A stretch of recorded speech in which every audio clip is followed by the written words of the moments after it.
Hello dear friends, how are you. This is lecture number 67। आज हमारा lecture 67 है। इसके अंदर हम डिस्कस करेंगे आर्टिकल 128। और अगर इंडियन एविडेंस एक्ट आप देखेंगे तो ये बन जाएगा 112 तो इसके अंदर ये बात करता है birth during marriage conclusive proof of legitimacy. मतलब जो शादी वगैरह है ना, शादी वगैरह के बाद जो बच्चे वगैरह होते हैं, क्या वो उसी मर्द के हैं या नहीं है।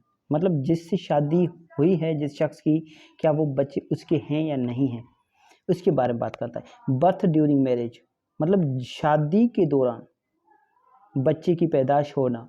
कंक्लूसिव प्रूफ ऑफ लेजिटिमेसी मतलब जो वो मुकम्मल और पुख्ता सबूत है। ठीक है, ठीक है, सबसे ठोस सबूत है बच्चे का जायज़ होना। हरी बस में यहाँ तक बात समझ में आ गई। आप थोड़ा सा इसको देख लें। इस जो टाइटल है ना, उस टाइटल को एक बार, दो बार, 10 बार आप बार बार टाइटल को पढ़ें, आपको इसमें से आपको मीनिंग समझ में आ जाएगी। बर्थ ड्यूरिंग मैरिज मतलब किसी बच्चे की पैदाइश होना शादी के दौरान। शादी के दौरान मतलब किसी, फॉर एग्जांपल किसी शख्स ए की शादी होती है 2020 में, ठीक है, और इसके बाद, इसके ठीक 6 महीने बाद अगर इसके घर पर बच्चा होता है, 6 महीने बाद या कभी भी बच्चा होता है, तो फिर वो किसका माना जाएगा। फॉर एग्जांपल 2020 में किसकी शादी हुई थी, ए की हुई थी। किससे हुई थी, बी से हुई थी। ठीक है, अब ए का बच्चा माना जाएगा। आ रही बात समझ में। इसी तरह ड्यूरिंग मैरिज मतलब ड्यूरिंग मैरिज उसका मतलब है शादी के बाद। ठीक है, कंक्लूसिव प्रूफ ऑफ लेजिटिमेसी मतलब वो कंक्लूसिव प्रूफ है, वो उसको साबित करने की ज़रूरत नहीं है। वो जो है ना, वो अगर आपकी शादी है हुई है, मगर ए की शादी बी से हुई है और उसके बाद उसमें से कोई औलाद होती है, तो फिर वो साबित करने की या फिर उस पर एविडेंस फैलाने की कोई ज़रूरत नहीं है, क्योंकि वो मान लिया जाएगा कि वो बच्चा उसका है। मान लिया जाएगा नहीं मतलब कंक्लूसिव प्रूफ है, मतलब ठोस सबूत है वो। ठीक है, कि ये बच्चा उसी का ही है। ऑफ लेजिटिमेसी, लेजिटिमेसी मीन्स जायज़, मतलब औलाद जो है वो जायज़ है। हाँ जी, बस जहाँ तक बात क्लियर है। The fact that any person was born during the continuance of a valid marriage between his mother and any man। अब यहाँ पर थोड़ा सा ध्यान दे दें। The fact that कोई हकीकत ऐसी है, that के any person कोई भी शख्स was born during the continuance of a valid marriage जो कि पैदा होता है, ठीक है, एक जायज़ शादी के दौरान।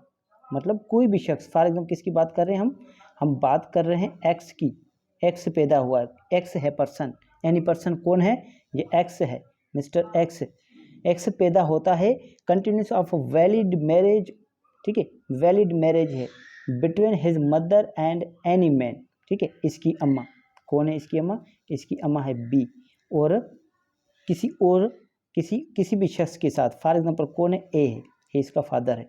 His mother and any man and not earlier than the expiration of lunar months from the date of the marriage। मतलब ये जो पैदा हुआ है एक्स, वो इन दोनों के दरमियान जो शादी हुई थी इसकी माँ की और किसी मर्द के, जिस मर्द के साथ शादी हुई थी, मतलब एक्स के अब्बू के साथ जो शादी हुई थी, उस शादी की तारीख से लेकर 6 महीने के बाद बच्चा हुआ है। 6 महीने के बाद बच्चा हुआ है, मतलब 6 महीने से पहले ये पैदा नहीं हुआ है एक्स, 6 महीने के बाद हुआ है। फॉर एग्जांपल एक्स पैदा हुआ, एक्स की अम्मी की शादी हुई थी ए के साथ। शादी कब हुई थी, ये शादी जो हुई थी 2020 में। ठीक है, 2020। तो ये एक्स की डेट ऑफ बर्थ क्या है, एक्स की डेट ऑफ बर्थ जो है वो डेट ऑफ बर्थ है हमारे पास 1 जुलाई। क्या है, 1 जुलाई। ठीक है, 2020, 1 जुलाई 2020। मतलब कितने महीने हो गए इसको, 6 महीने हो गए। 6 महीने के बाद पैदा हुआ है। ठीक है, ये हमारे पास साइंस कहती है कि अगर कोई बच्चा के, हमारे पास साइंस के मुताबिक कि जो हमारे पास बच्चा है वो 6 महीने के अंदर भी पैदा हो सकता है और लेजिटिमेट माना जाएगा। आ रही बात समझो। और सही सलामत भी पैदा हो सकता है, लाजमी नहीं है कि उस बच्चे को 9 महीने ही मुकम्मल हो उसके बाद पैदा हो तो वो उस जो है मर्द का बच्चा माना जाएगा, ऐसी बात नहीं है। यहाँ पर बात की गई है not earlier than the expiration of 6 lunar months from the date of marriage. जब से शादी हुई उस तारीख से लेकर 6 ल्यूनर मंथ, 6 ल्यूनर मतलब चांद से मुतलिक होते हैं ये दिन। मतलब एक चांद गुजर गया, न्यू मून इन शेप, मतलब एक चांद मतलब गया एक महीने का, उसके बाद दूसरा चांद आया। इस तरह के 6 इस तरह के चांद गुजर जाने के बाद जो आएगा, ठीक है, वो कहलाएगा 6 ल्यूनर मंथ। ठीक है, 6 ऐसे चांद गुजर जाएं उसके बाद बच्चा पैदा हो, ठीक है, तो फिर वो बच्चा उस शख्स का माना जाएगा जिससे इसकी शादी हुई है। ठीक है, or within 2 years after its dissolution, या फिर ये एक्स है, ये पैदा हुआ है, कब पैदा हुआ है, ये पैदा हुआ है इसकी अम्मी बी जो थी इसकी शादी हुई थी ए से, ए से बी ने तलाक ले ली थी, डाइवोर्स ले ली थी। कब ले ली थी? 2020 में शादी हुई थी, ठीक है, और 2020 में ही इन्होंने हमने ले ली, ठीक है, या फिर 2021 में इन्होंने डाइवोर्स ले ली। अब ये बच्चा पैदा होता है, 2020 पूरा चला जाता है, ठीक है, 2020 की फर्स्ट डेट को ली थी, ठीक है, 2021 भी गया, 2022 भी गया, 2023 में ये पैदा हुआ, मतलब 2 साल के बाद ये बच्चा पैदा हो गया। ठीक है, 2 साल के बच्चा पैदा हुआ तो भी जो जायज़ मान लिया जाएगा, क्योंकि ये साइंस कहती है कि कभी कभी ये बच्चा माँ के कोख में जो है रह सकता है और इतनी लेट से भी उसकी बर्थ हो सकती है। एंड ठीक है, मतलब 2 साल के अंदर वो बच्चा पैदा हो जाए, मतलब जब से तलाक हुई, तलाक के बाद 2 साल के अंदर अगर बच्चा पैदा हो जाता है, द मदर रिमेनिंग अनमेरिड, और माँ जो है गैर शादीशुदा रहती है, shall be conclusive proof that he is the legitimate child of that man, तो फिर वो बच्चा उस शख्स का ही जायज़ औलाद मानी जाएगी। ये बात क्लियर है। अब यहाँ पर एक वर्ड आ जाता है अनलेस, कि यहाँ पर कुछ कंडीशंस हैं, मगर 2 कंडीशन में वो बच्चा जायज़ नहीं माना जाएगा। कब? द हस्बैंड हैड रिफ्यूज्ड, जब उसका हस्बैंड जो है एक्स की जो वालदा थी बी, उसका जो हस्बैंड था ए, अगर वो इनकार करके नहीं ये एक्स मेरा बेटा नहीं है, तो फिर वो लेजिटिमेट नहीं कहलाएगा। और रिफ्यूजेस या इनकार करता है टू ओन द चाइल्ड, उसको अपनाने से, फिर भी वो लेजिटिमेट नहीं कहलाएगा। अब बी क्या कहता है? ये दो ऑप्शंस हैं, इनके अंदर दोनों के अंदर ये लेजिटिमेट नहीं कहलाएगा, ए एंड बी में। ठीक है, बी कहता है the child was born after the expiration of 6 lunar months from the date on which the women had accepted that the period of iddat had come to an end. देखें, आप थोड़े से confuse ज़रूर होंगे, यहाँ पर लिखा होता not earlier than the expiration of 6 lunar months from the date of marriage, वहाँ पर लिखा हुआ था कि शादी की तारीख से लेकर 6 महीने के अंदर अंदर वो बच्चा पैदा ना हुआ हो, मतलब 6 महीने के बाद जो बच्चा पैदा हुआ है वो जायज़ कहलाएगा।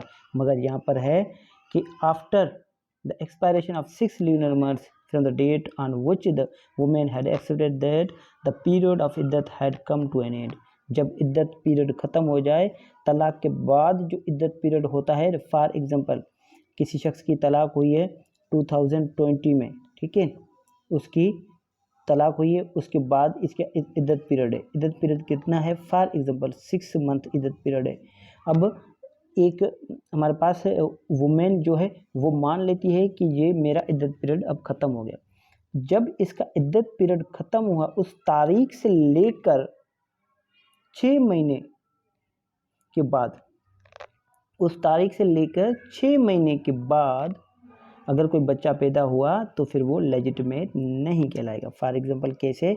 ठीक है, कोई ए और बी की शादी हुई, ठीक है, बी लेडी है, इसने डाइवोर्स ले ली 2020 में, ठीक है, फॉर एग्जांपल, ठीक है, और इनका इद्दत पीरियड कब ख़त्म हुआ? इनका इद्दत पीरियड ख़त्म हुआ 2021 में, ठीक है, 2021 में। ये लेडी ने बी ने मान लिया कि मेरा इद्दत पीरियड 1 जनवरी 2021 को मेरा इद्दत पीरियड ख़त्म हो चुका, ठीक है। अब ये अनमेरिड रहती है और इसको बच्चा पैदा होता है मिस्टर एक्स, ठीक है। कब होता है? ये होता है हमारे पास 6 महीने के बाद, मतलब 6 जून जो है, जून मंथ है उसके बाद, मतलब जुलाई के अंदर या जुलाई के बाद 2021 के अंदर जो बच्चा पैदा होगा वो जायज़ नहीं माना जाएगा। यहाँ तक बात क्लियर है? बहुत सिंपल है, ठीक है। थोड़ा सी ये जो वर्ड्स है ना, इन्हीं के अंदर ही सब कुछ छुपा हुआ है। ये हमारी बेयर रीडिंग है इसके अंदर, तो हम इतने ब्रीफ में नहीं जा रहे। जब हम लेक्चर्स जो है हमारे पास चैप्टर वाइज टॉपिक वाइज पढ़ेंगे, एक एक टॉपिक डिस्कस करेंगे डिटेल में, तो इन पर बहुत सारे केस लॉज भी डिस्कस करेंगे और एक एक वर्ड पर जो है हमारी बेस चलेगी। यहाँ तक बात क्लियर है? अगर फिर भी कोई किसी किस्म की कन्फ्यूजन हो आप मुझसे पूछ सकते हैं। Thank you so much.